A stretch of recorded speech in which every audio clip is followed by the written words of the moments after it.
everyone, welcome to Certified Business Solutions YouTube channel. My name is Lucy Maina. Hustler Fund has become popular as it is offering loans at a rate of 8% per annum. However, due to the limited amount of money that one can borrow, most people have no option but to borrow from the commercial banks at a rate of about 15%.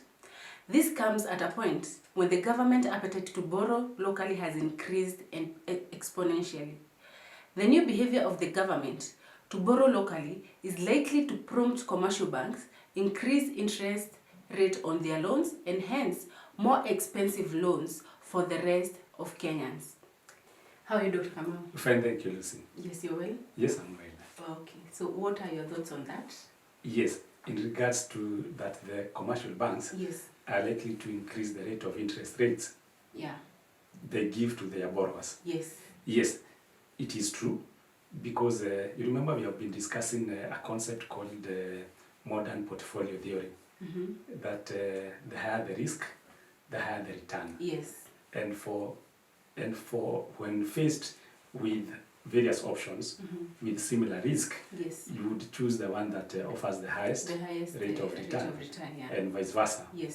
Now, what is happening is when the government is also asking for money from the common mwananchi, the common mwananchi would avoid investing with the banks, because even the banks are not offering attractive rate of return as the government is offering. That is true. The government is for the rate of return.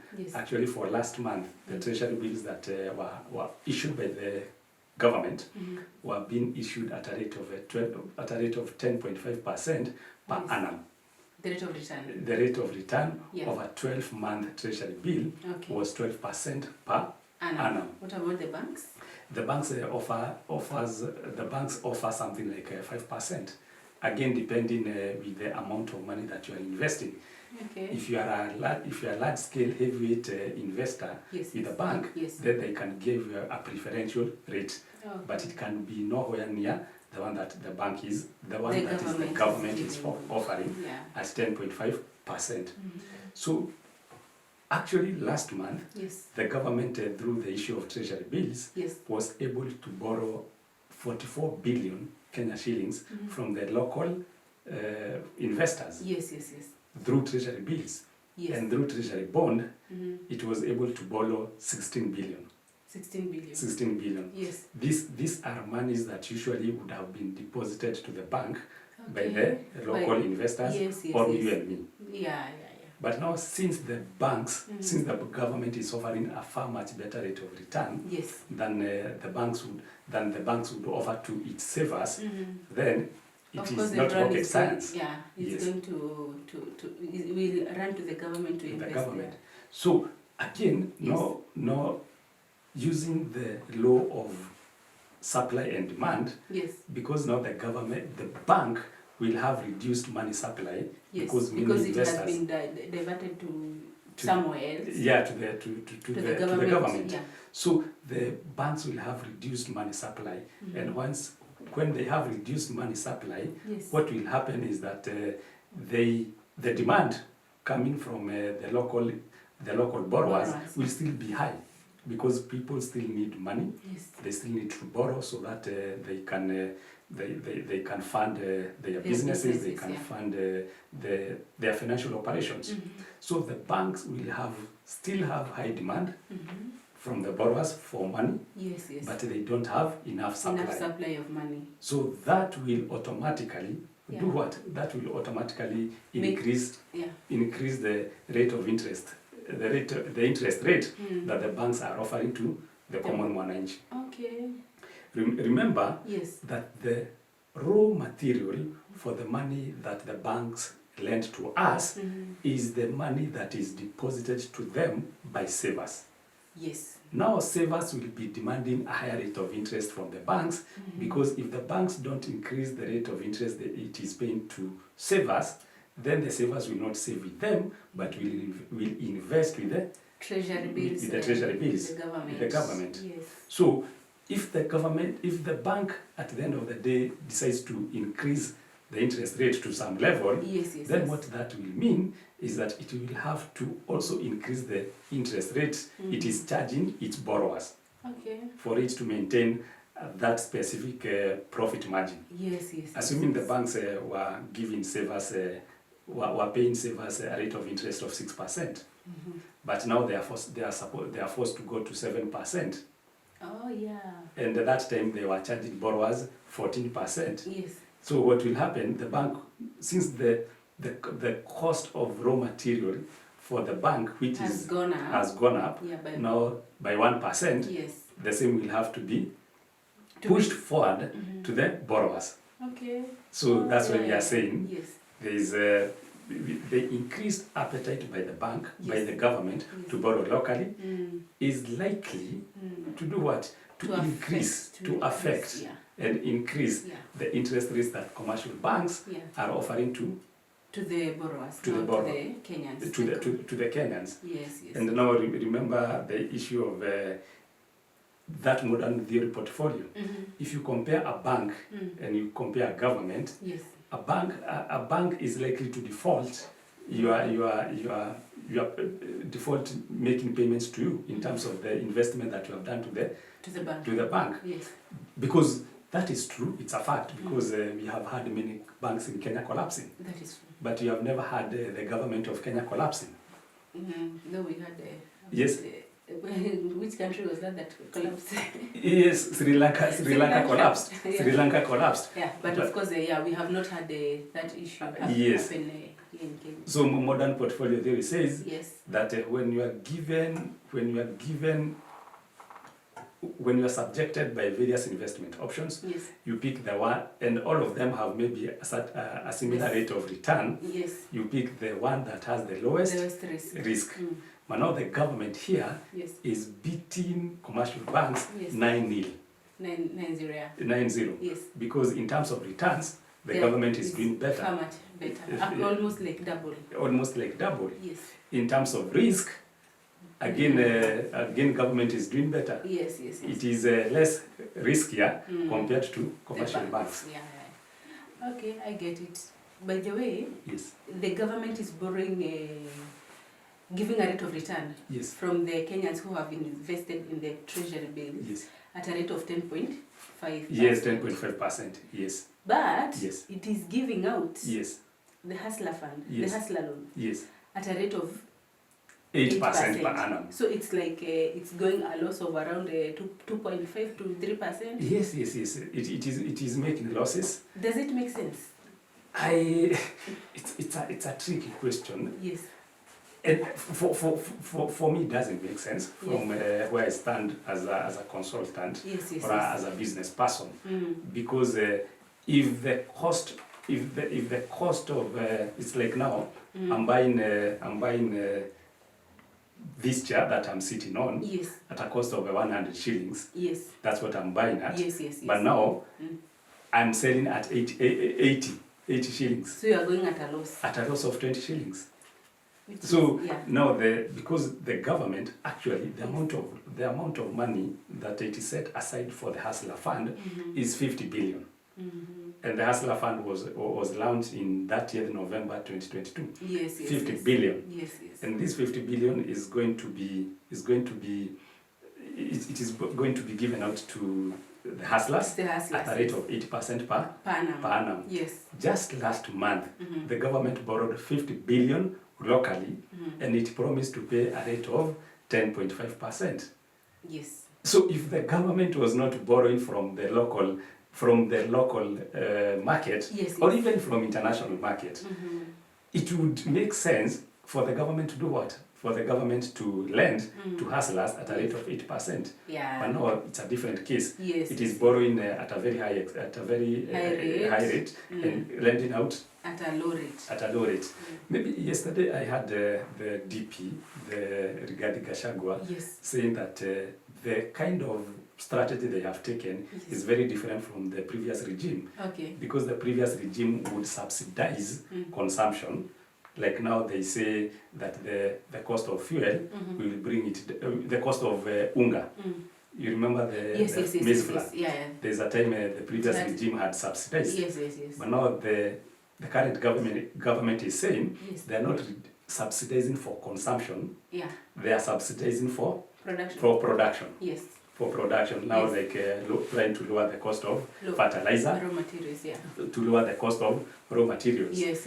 And now I think maybe going from that argument, where now they are subsidizing the interest rates for the loans being offered to hustlers, they are trying to subsidize production. Because they are saying that this money that they are giving to, they are lending to hustlers is the money that will be used to make production. So they, just like fertilizer, once they lower the cost of fertilizer, then this fertilizer will now be used to do production. And once you lower the cost of production, even the cost of the final output will also be lower. But that money they are giving, the 1,000, are you talking about that 1,000? Yes. Do you think it is enough? No, you see, even actually the way the government is thinking and the way things are on the ground are totally two different things. Because the government thinks that it is giving money to subsidize production, that these, because to subsidizing production, you know, we say we have 4 factors of production according to economics. We have land, then we have capital. Now capital is now is a source of is a factor of production. And now it is now the capital that the government is subsidizing.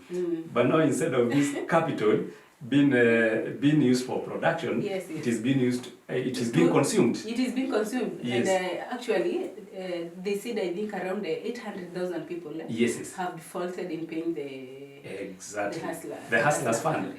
Because it was not used for production purposes. Actually, it was eaten. But I don't want to say that the government is not serious. But that 1,000 and 2,000. It is quite a small figure. It is. Because one thing, if they say this money is to be used to subsidize production, as you have said, the amount is too little. Number 2, even the time period that you are given to repay that loan is does not make practical sense. Does not make practical sense. Because if they say 14%, you are supposed to pay back the entire amount, the principal amount plus interest. It doesn't make sense. Maybe I know the government didn't want to prolong the period of repayment just to ensure that it keeps hustlers in check, but it would have said by the second week, on 14th day, you pay some interest, just to show the government that you are still there. I think even the 14 days, something like a month would be better. The 14 days, they're still not that...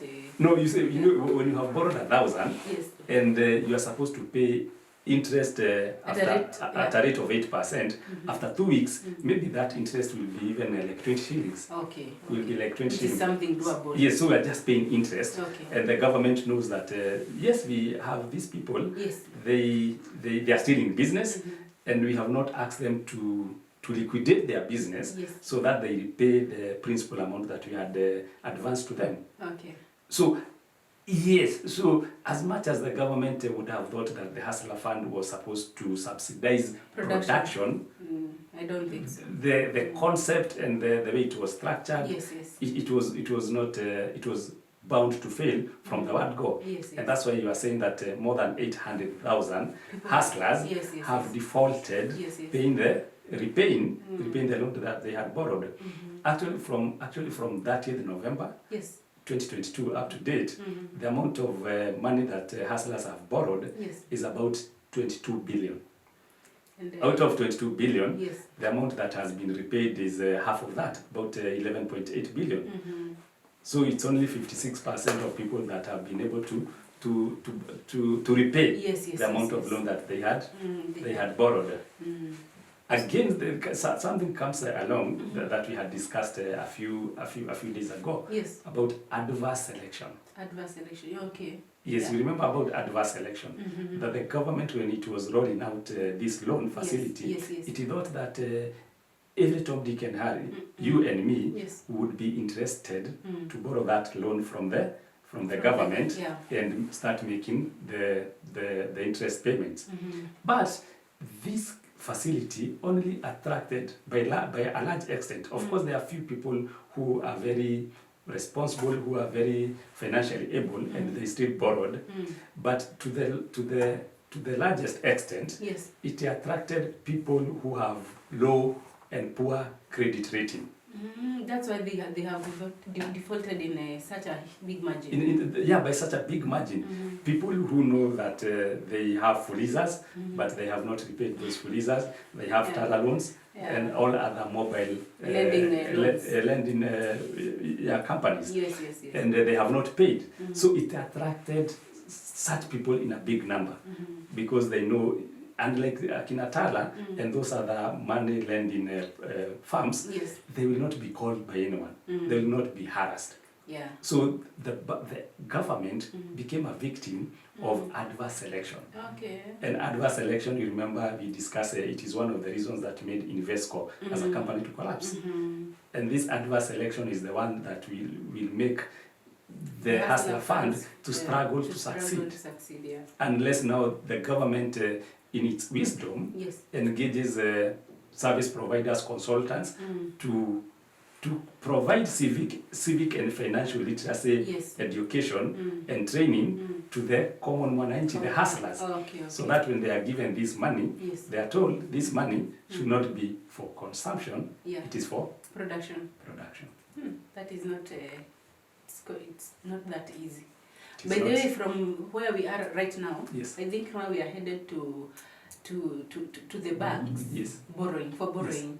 Because that amount of money that the government, of course, is giving for production, it is not enough. It is not enough. So it's like actually the government is creating I don't know, like a panic mode. Because most Kenyans have taken money to the treasury bills. So the banks have no money. The banks cash have flow.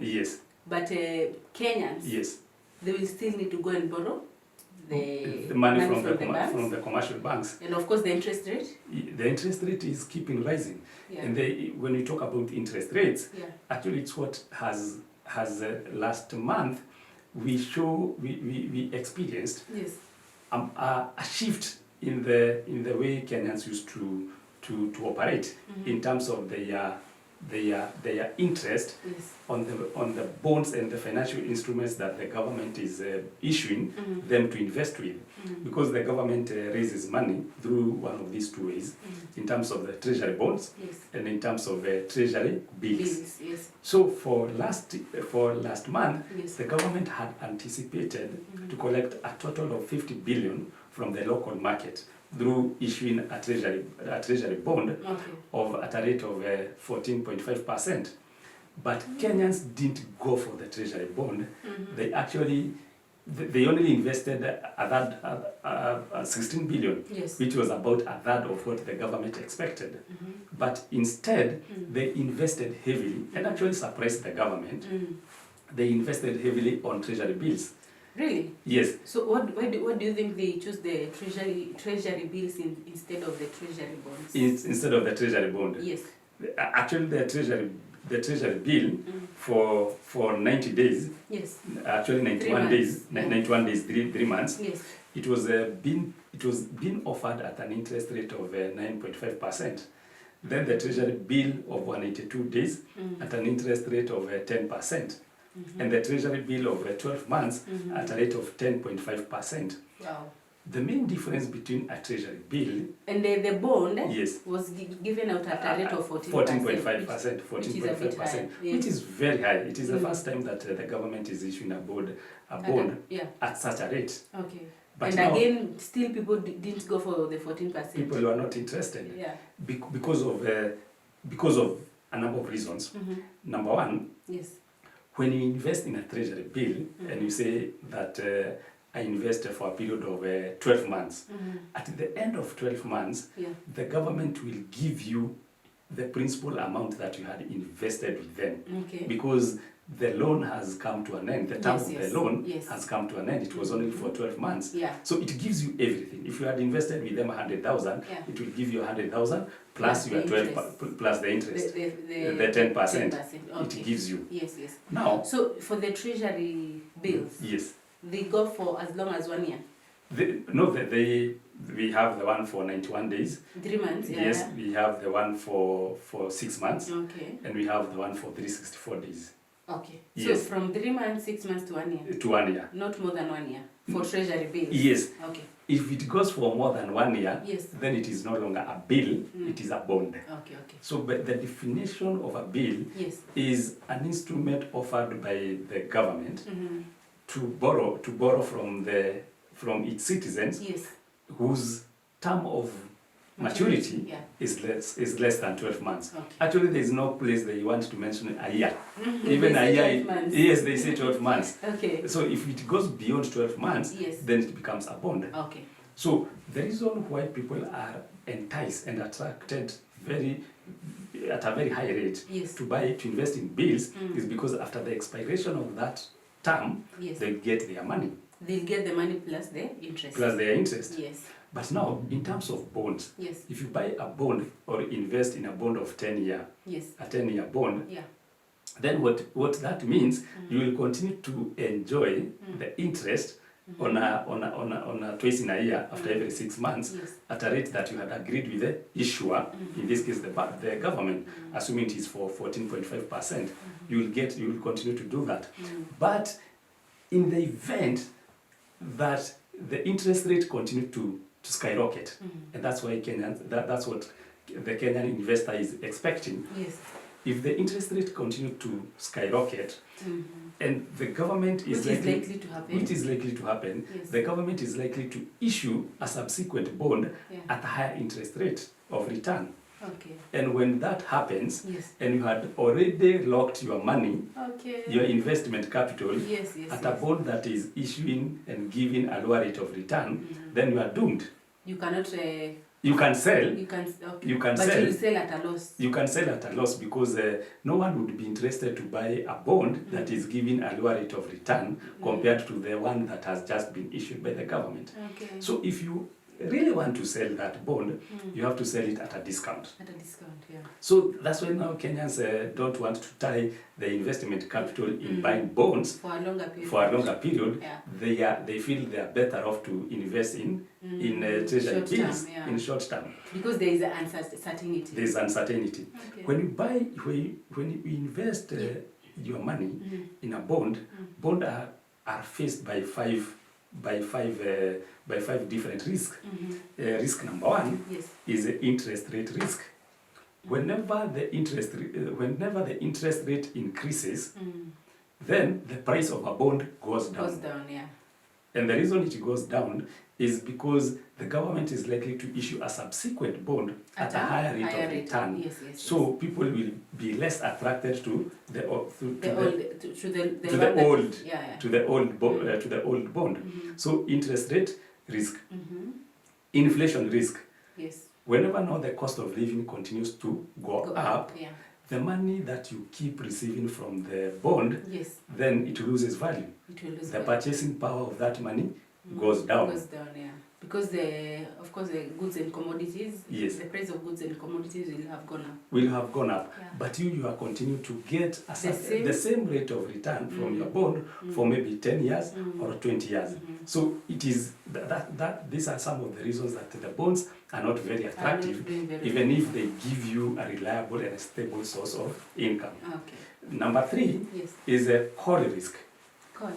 Call risk is that the issuer of that bond, if in the event that the interest rate in the country goes down, assuming the government had issued a bond at 14% and it was oversubscribed, then after 1 year, and this bond that the government has issued is for a 10-year term, but after 1 year, the bonds the interest rate goes down from maybe 14% to 10%. Then the government decides to issue another bond at the rate of maybe 10%.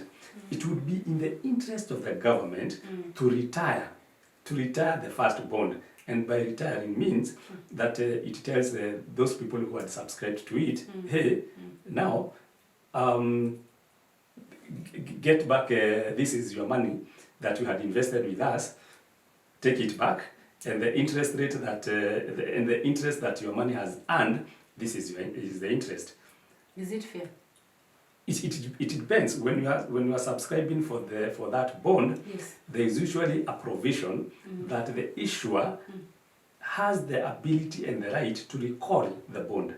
Just like even for you. For all bonds? For all bonds. No, it depends. They are the ones that you might want to say, I don't want this call provision to be there. Yes. But I think it is also fair because even you, as an investor, yes, you have a chance to sell your bond at any given point. You don't have to stay with that bond for the entire term of that bond. So you can say you can buy a 10-year bond today and sell it tomorrow. So but the government should also when have you're that. selling it, especially when the interest rate has gone down. Yes. Even you are selling because so the same reason that you want to sell is the same reason that the government would want to call it back. Okay. So call risk. Yes. The other one is a default risk. Default risk is where the issuer of that bond loses the ability to pay the principal amount that was invested in that bond plus the interest because of a changing economic situation, circumstances. But I think you're still the one who told us that investing in government is risk-free. It is risk-free. It is risk-free. But now you're telling us about defaulting. Yes, but government have defaulted on paying their loans, but usually not the loan that is denominated in the local currency. Because because in such an event, if the government feels it doesn't have the ability to repay that loan, it can always print more money. Because it is local currency. It's local currency. It is in control of its currency. But if the loan is denominated in a foreign currency, like now in US dollars, the government has no chance of printing dollars. Yes. So if it doesn't have enough dollar reserves, then it just default. And a question, yeah? Yes. When it is defaulting forever, or at one point it will recall and maybe pay back. It's a good question. There is a defaulting might mean two things.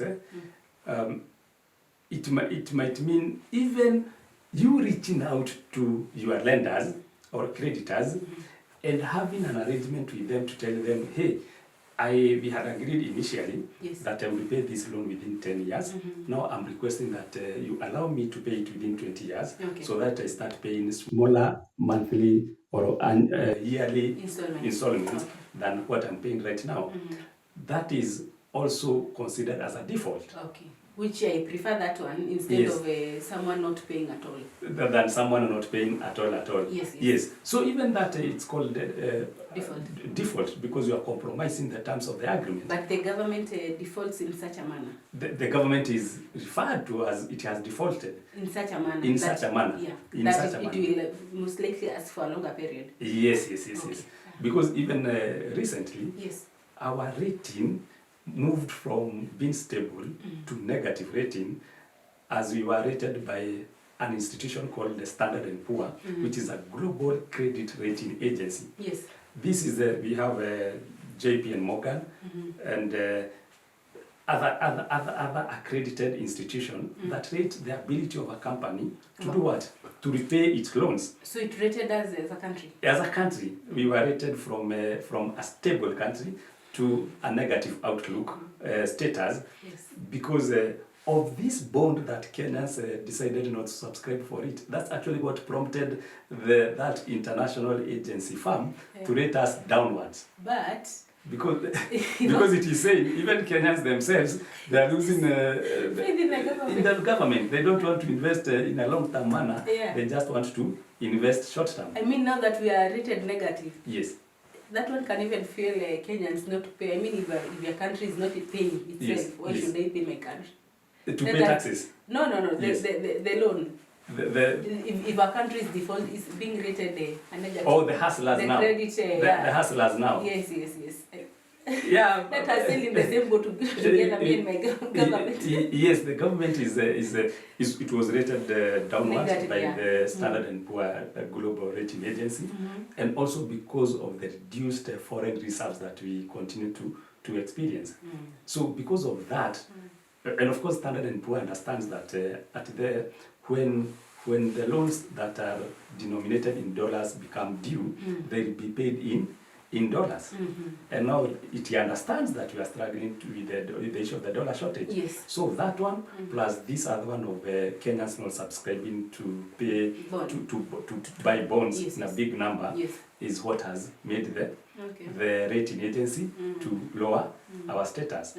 Now the last one is reinvestment risk. That once you have invested in a bond and it is paying you like 14% per annum rate of interest, and all of a sudden or after some time the interest have reduced, the pressure on interest in the country has come down, the interest rates are now being given at 8%.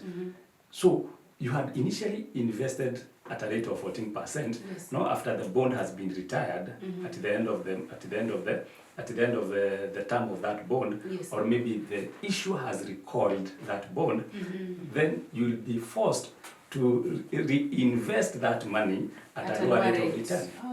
Okay. So it is now that is a risk that the bond holders are faced with, a reinvestment risk. So we have interest rate risk, we have inflation risk, we have a call risk, we have default risk, and we have a reinvestment risk. And that's why now you will see recently many people they oversubscribed for bills, treasury bills and not bonds. And again, this is something that was discussed by someone in 1932. There's a scholar called John Kenyans. John Kenyans came with a theory called liquidity preference theory. And it says that a normal investor would prefer to have money in cash other than investing it in a way, in a manner that the money is not in liquid form. So what we normally say, if I invest in an instrument that the term of maturity is 1 year, even a very typical example is the treasury bill of 91 days. It's been the interest rate on that treasury bill is 9.5%. The interest rate on 182 days treasury bill, 182-day treasury bill is 10%, and the interest rate on 364 days treasury bond is 10.5%. So the longer that the period, the more the interest rate. The more I demand to be paid more for you staying with my money for a longer period of time. Because it means I cannot be able to take advantage of a good of an investment opportunity that comes my way. Because I'll have to wait for that maturity period to lapse. To lapse. So people are willing to invest in a long term project if they are adequately compensated for them not being able to use their money for that long-term period. So John Kenyans actually said the reason people prefer to keep money in liquid form is because of three reasons. Reason one, money is used for transactional purpose, then speculative purpose, and precautionary purpose. Like now, the need for transactional purpose of money is very high, because transactionally, reason that we keep money, transactionally is to pay rent, to pay food, to pay for everything, school fees and all that. So right now, because of the increased cost of living, the inflation, we need money more than before. So because of that, that's why you are seeing people are not willing to invest at a longer period. At a longer period. Yeah. They want money to invest in short-term projects. So that they will be able to access money, of course, at a shorter period. At a shorter period. And they're not interest only. And not interest only. Even the principal amount. Okay. That is transactional. Yeah. The other one is speculative. Speculative is Kenyans are aware that tomorrow the interest rates could go higher. Yes. So because of that, they need to keep money with them or invest in short-term projects so that in the event that interest rate goes high, they would have the money with them to invest in those opportunities. Okay. And it is Keynes who said this in 1932. In 1932. Wow. And that is clearly being demonstrated by the behavior of Kenyans when they are going for treasury bills and not treasury bonds. They don't want to tie their the investment capital in a long period of time.